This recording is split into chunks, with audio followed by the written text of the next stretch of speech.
Alright, this video is going to be about the distance control between you and the vehicle in front of you. So you control this by rotating the cruise control stalk on the left. So right now it's on a 7 and the driver just changed it to a 6. And you can see what the distance is here, and it's a relative distance. So it's not an exact number of car lengths or anything like that, as it's a sliding scale depending on how fast you're going. So at 64 miles an hour on a 6, this is how far you are. So the driver is going to go ahead and adjust this to a 1, and you're going to see the car actually speed up a little bit.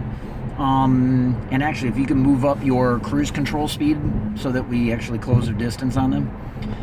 So now we're going to go ahead and close the distance to a 1, and you're going to see that this is going to be the closest that the car will follow. I'm going to raise this up just a little bit so you can get a little bit better view of what that is. And so now we've actually meshed speeds with this.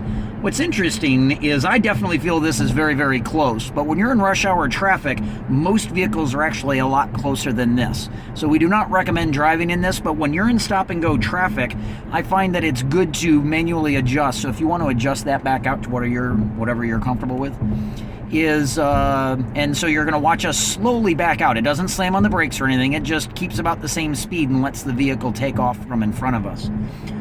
But I find using that fluidly is about the best thing to do.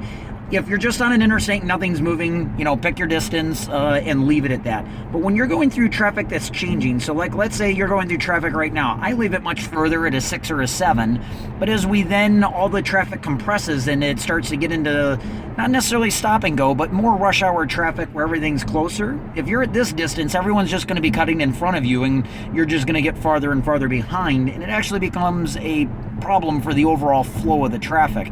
So when you get into denser traffic, it's usually better to move it up to about a 3 or 4, I find.